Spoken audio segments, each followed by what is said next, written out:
Welcome to my winter garden. If you know Central Florida at all, that's a pun because that's a city here. One of the nice things about living in Florida is just when everybody else's garden season is completely done and you are all getting snow and ice and all those cold kinds of things, we are just now coming into the temperatures where it is appropriate to plant plants. I live in Central Florida. I'm on the East Coast, and so I'm in Zone 9B. And over the years, I have had to learn that Florida kind of has the opposite planting schedule that everyone else in the United States has. I have gardened for several years, and when I would wait and plant my plants in March and April like everybody else, most of them couldn't get to full size to actually give me anything for all of my work because it got so hot that it killed all the plants. So fall time and coming into the winter is the absolute perfect time to garden in Florida. Sadly, my yard is kind of insane. When we moved here, our yard was nice and mowed and we were very excited I was going to do an in-ground garden. But in the process of moving and fixing up this house and fixing up my other house to sell, it just got so overgrown, and then our robot lawnmower died and we were without it for 2 months in the summer in a tropical climate. So my yard is insane and we're slowly chipping away at it. It's annoying, but it is what it is, and we're just trying to get little bits done here and there when we can and reclaim it little by little. But in the meantime, I have my GreenStalk gardens. GreenStalk is a US made product. I am not affiliated with them in any way. I just really enjoy what they have made. And they are a tower garden, but it has this really cool watering system that you just fill this reservoir and it evenly distributes the water amongst all the different levels, keeping your plants nice and watered. I have had one of these since 2021, and it has lived outside in the Florida sun all that time, and it is still going strong. This plastic is something better than most planters that you see nowadays. So they are a little pricey, but I'm telling you, you're gonna get your money's worth out of these, because I have had other types of planters that were cheaper, that they cracked and broke apart in the sun, and I have to replace them every year. This one keeps on going and I don't have to worry about it. So when I first bought this house in April, May, they had a sale either for Memorial Day or Mother's Day or something like that. And I picked up this one, this light colored, I think it's called Stone. And it's just been sitting since that time when it got here. I have not had the time to actually plant it out because I was doing so many other things that had to be done. Fast forward to fall time, and GreenStalk was having a crazy clearance on a bunch of different colors that they weren't going to be carrying anymore, most of which were bright colors. And as you can see, I tend to like kind of the neutral ones. I tend to like the plants to be the show off, not so much the planter. So I picked up 2 more GreenStalks along with a watering system for each one that I have. And it cost me, I think, less than the cost of one of these regular price. And so with getting 2 more, I really felt the need to plant these out. It was a bit of an investment in dirt, I will say that, because you want to have a good quality organic potting mix that's nice and fluffy. And so I did do a little bit of a splurge and just sucked it up and bought the dirt because I know that it's going to last me a really long time. So last week I did plant out these 2. I filled up all of my dirt in all 3. I did find I needed a little more dirt, so we're gonna have to go to the garden center today. We're gonna go to my favorite, relatively local garden place that is a mom and pop.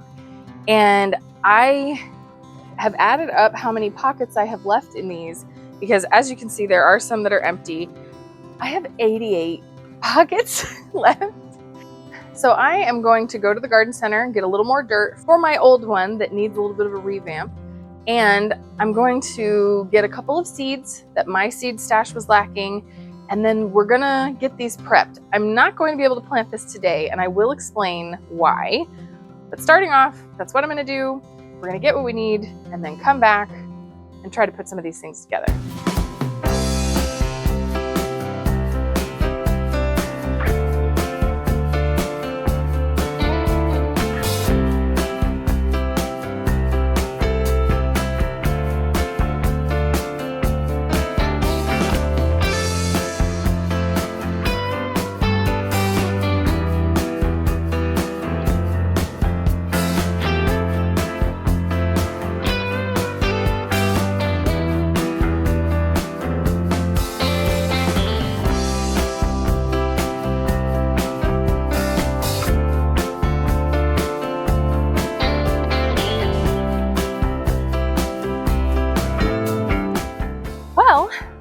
my simple idea of just weeding these and then putting a little bit of extra dirt in them turned into a bit of a challenge because I've discovered these are basically ant hills.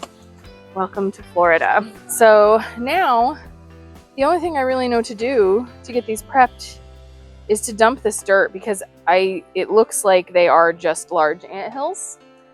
I am going to save a few things out of here.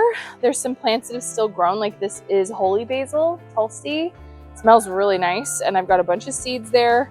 So I am going to keep those seeds, but other than that, all of this has to go. So wish I would have known that and checked it before I went to the garden center, because now I need more dirt.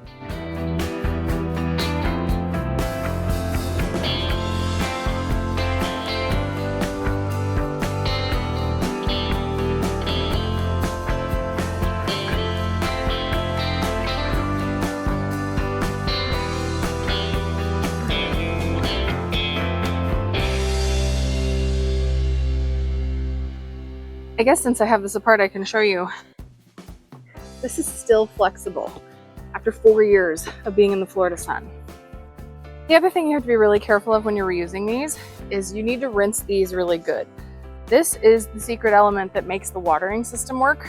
And there's all these little holes in the edges and it dips down right there. So it does make dirt want to accumulate over time. So I just blasted these with the jet on the hose, cleaned them up just fine.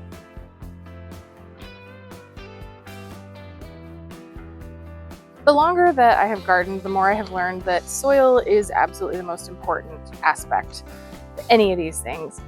If I want to do this, I have to make sure that the soil is healthy, or else I'm going to do all this work and I'm going to get no results. And I am like the cheapest person around, so you know, if you know how much this stuff is, you know this was painful. But at the same time, I know that this is an investment. This is sort of a buy once, cry once type idea. I know that by having this good soil in there, I'm going to get a good harvest. And then I can upkeep it more easily with just a few amendments each season instead of having to completely replace my soil if I was to use a cheaper bagged mix. So that is the other thing that I wanted to talk about in this video. I'm not going to plant these right now because I have just looked at where the moon is, and the moon is currently in Sagittarius, which is an infertile sign. And when I first heard this kind of information, it sounded like absolute gibberish. I had no idea what people were talking about, saying, oh, the moon is in the neck, so you don't want to plant right now. I'm like, what? But I did learn about this from the Appalachian homestead. Shallon lives on a homestead, a generational homestead with her family, and this has been passed down, this information. The moon moves through the 12 constellations of the zodiac. And so there are certain signs that the moon can be in that are fertile and certain ones that are not. And it sounded insane to me, except I was having absolutely zero luck in germinating seeds. So one year I just decided, you know what? I've never tried this and I'm having no luck at all. Let me do it by the signs like they say. I waited until the moon was in Cancer and I had almost 100% germination of my seeds. So ever since then, I have been an absolute convert to planting by the signs, or the man of signs. So I'll try to put a link below of a place where you can learn about this. I did learn through Shallon over time of watching her Instagram feed and her Pinterest feed. And there's certain signs that are good for certain types of things. What comes to mind is that you don't want to plant potatoes in the feet or they will end up with toes. So root vegetables you don't want to plant in Pisces because that is the feet of the man of signs. The most fertile signs to plant in, though, are Cancer, which is the breast, Scorpio, which is the secrets, the groin, and then Pisces, which is the feet. So you just have to kind of be careful of what things you plant when. I equate it to when the moon is in certain areas, it will push and pull the water that is on the earth. And so for things that are in the roots and you want lots of water going to those roots, you want that gravity of the water to be pulling downward. And then there's other things that you want to vine up. And so you want that gravity to be pulling it upward. That's kind of how I make sense of it scientifically in my brain. But it is pretty easy to memorize once you get the hang of it. You just have to kind of look into it pretty heavily. And I like to use an app on my phone, I think it's called Skyview, where you can literally just hold your phone and move it around and it will show you the position of all the different constellations, different planetary bodies, all that kind of stuff. so I can accurately see where the moon is and I can know if I am planting in the right sign. And this is absolutely not a requirement. I just feel like it does give you a little bit of an extra boost. Sometimes things are going to happen, especially in my case. Some of my seeds are kind of old. I bought a lot of these seeds years ago when I was super into gardening, and they have not been used in the last year and a half to 2 years. So I'm expecting some spotty germination, but at least I plan on giving them the best shot by planting them in a fertile sign. Today is a Monday. I'm waiting until the moon moves into Capricorn, which might be tomorrow. It might be tomorrow, it might be Wednesday. I'm going to have to check and see what day it moves. Capricorn isn't one of the primo fertile signs, but it's pretty good. It's still fertile, it's not infertile. So I'm going to plant quite a few seeds when the moon is in Capricorn. I'm going to do my root vegetables. So I do want to do carrots in these. So those are going to go in Capricorn instead of in Pisces because I don't want them to be all knobbly shaped. But since I did go to the garden center, I can't resist getting a few things when I go. Do I have a ton of seeds? Yes. But some of these I didn't want to wait. That's really all I can do today. I am going to water these out just to keep the soil moist. And then we're just going to wait until the moon is in the right sign to plant. So the next time I see you on this video, we're probably going to be planting seeds in the dark.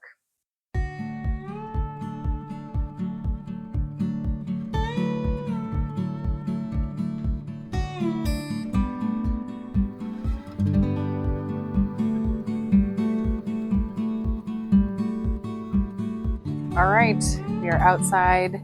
It is about 10 o'clock at night, but the moon is in the knees in Capricorn. So it is the perfect time to plant, and I had to work all day. So sometimes you just got to do it when you can do it.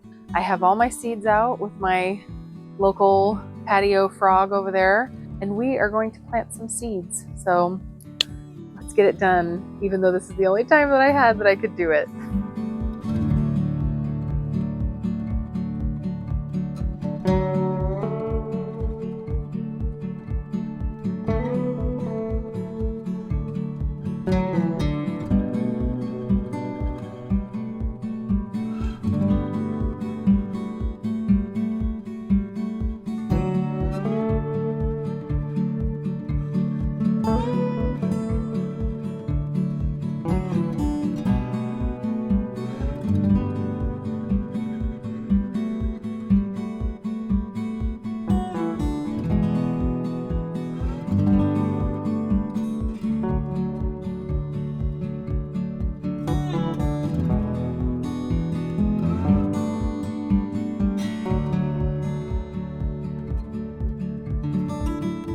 All right, it has been a decent little chunk of time, but I managed to get all the seeds planted that I wanted to, and I do still have some pockets empty, and I'm going to assess those as things sprout. So we have all kinds of herbs and flowers, and I'm trying cucumbers. I have carrots and radishes in the same pockets. Just lots of different things that I just wanted to try and things that I know that we will eat. So it should be a lot of fun. I'm excited to see what this looks like in the morning. All right, it has been 2 weeks since I planted out these planters, and as you can see, a lot of things have changed. Everything I planted is looking really good. It's really enjoying this highly nutrient-rich soil, and they really seem to be getting along being on my patio just fine. I did make a few purchases in the meantime because GreenStalk had their big Black Friday 12-day deals sale. And so I did pick up these trellises. I have 3 of them on here now, but I have 3 more because they were a really good price. And that way I can put a second layer up here as some of the taller plants grow, and I can give them lots of support that they need. I also got 2 more spinner bases for my oldest and this other green stalk that did not have bases previously, because I have discovered in this time, just in these 2 weeks, how I absolutely love having that wheelie spinny base. It's an expensive thing to buy, even when it was on sale, but I have to say it was definitely worth it. I love that I can wheel these. So this is going to come really handy if it does happen to frost. I can actually wheel them up against the brick wall of my patio, and that will help keep them warm and frost free. But judging by how many of my seeds have sprouted, I definitely am still a believer in planting by the signs. Today, the moon happens to be in Cancer, so it's actually the best day of the month to plant things. And I have a few pockets that are still open, and I'm contemplating putting a few more seeds in, but I don't know. I haven't decided because it's really overcast. It rained quite a bit this weekend. My whole yard is flooded. So these are quite sogged down right now, and I know there are some plants that are really wanting it to dry out, like this lavender. It's not looking so excited at the moment, but I'm hoping that that means that I can just let these sit for a while, not have to water them, and that everything will level out as the season progresses. So here we have rosemary, chamomile, fennel, which has gone absolutely crazy and is already using the trellis. I have 4 Roma tomatoes down here that I bought as starts from the garden center 2 weeks ago, and they are really, really large for 2 weeks. I'm really, really happy with that. I've also had really good luck with the cilantro and basil. I actually bought this basil as a bigger plant from Trader Joe's, and I split it into 3 different pockets, and I've already had to harvest and it's still this big. I've also taken quite a few bunches of cilantro off of this starter that I got from the local garden center. It's doing fantastic, but I also have started cilantro seeds, so I have a little succession planting going on in hopes that I can have cilantro all winter long. These are a variety of jalapeno called Monster Jalapeno, and that was just too intriguing. I've never gotten any that were called Monster. So we're gonna see how well that does before it gets really chilly outside, but I'm thinking on my patio, which is concrete, it's gonna retain more heat in the winter anyway, and I can also throw a sheet over it in case there's any frost. But since we are, again, on the patio, under a screen enclosure, I think that I'm going to be able to have good luck. I don't think that it's going to get the cold and the frost like it would have if it was outside. I also have planted onions. These are Texas sweet onions that I bought as little starts, and they're doing really great.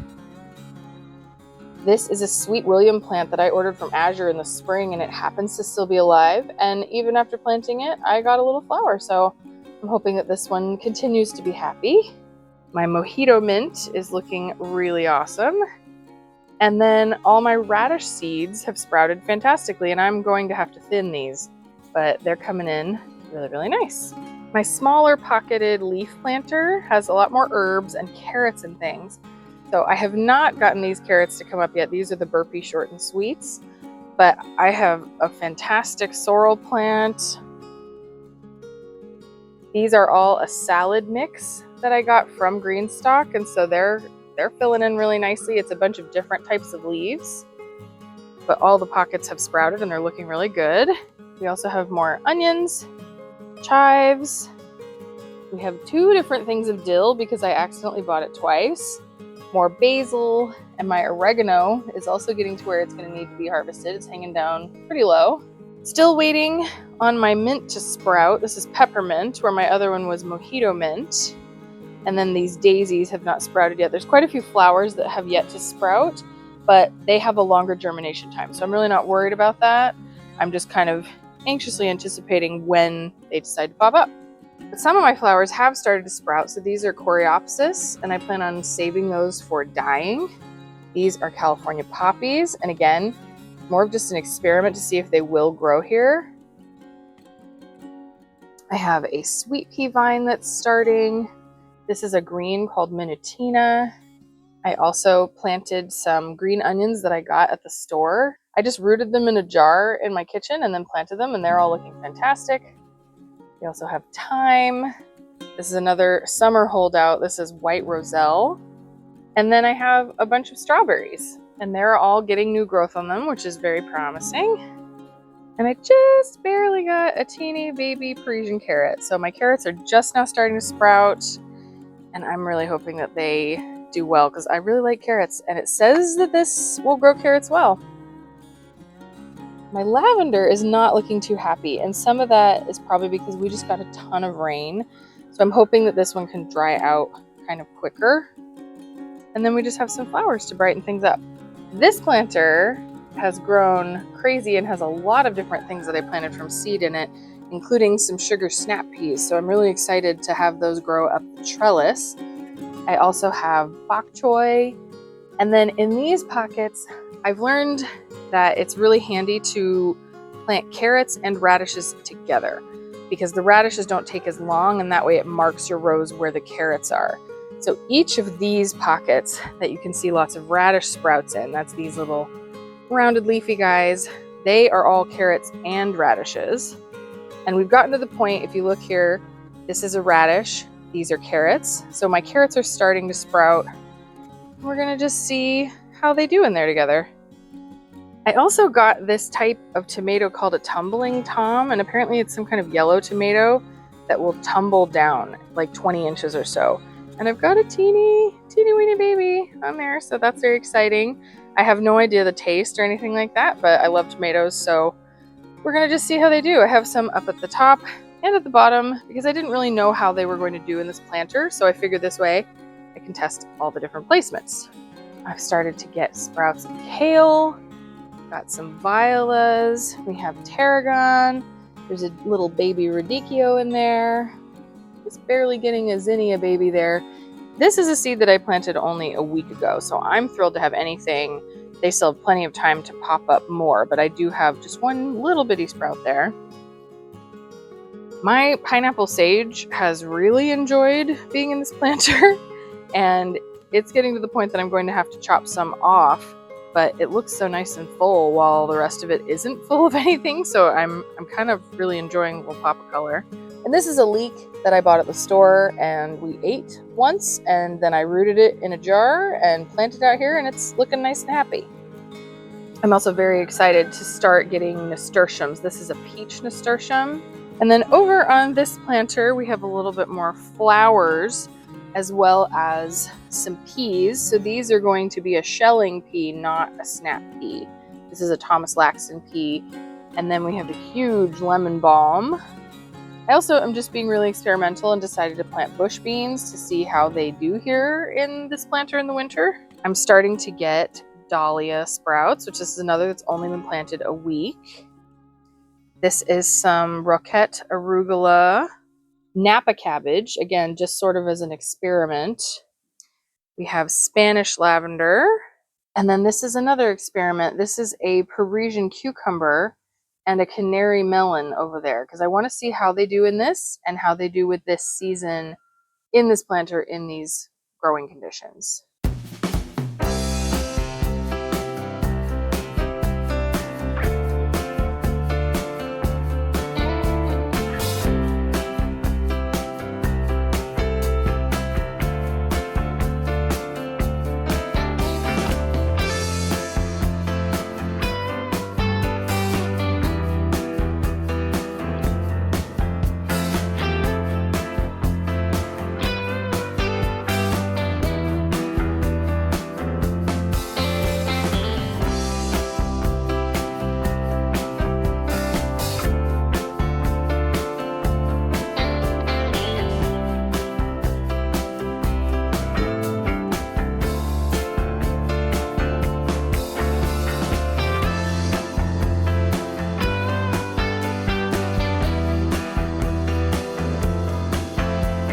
So if you have ever struggled with starting seeds, I absolutely recommend to look into planting by the signs.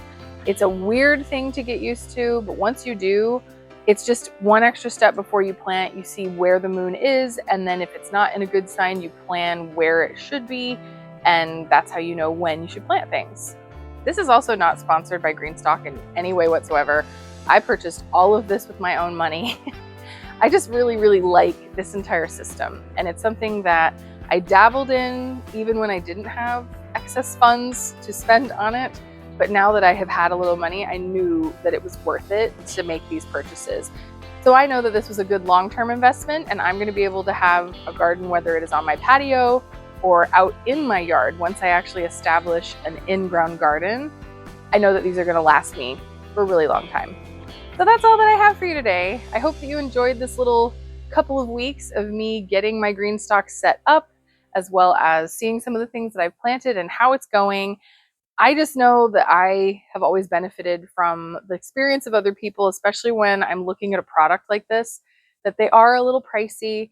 But take it from me, I am one of the cheapest people I know, but I would rather buy once, cry once. I would rather buy a quality product, even if it's a little more expensive, if it's something that's going to last me for a long time. And I have tested this out myself, and I know that that is the case with the GreenStalk garden system. And I hope that you can at least learn something about planting by the signs. If you're interested in more things like that, I highly recommend giving it a little search. There is plenty to learn about it. I certainly am not an expert, but I would be glad to answer a few questions if you have them. Just leave them in the comments below. So thank you so much for watching. If you like this, please do give me a thumbs up and subscribe if you want to stick around and see more.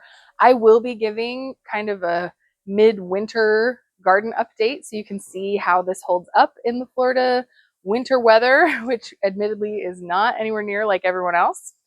But I still think it can be valuable if you happen to live in Florida or a tropical climate to see how these hold up in this type of setting. So if you're interested in that, stick around and I will report more in the future. But until then, if you want to grow things, I hope that you have the best of luck and I will see you in the next one.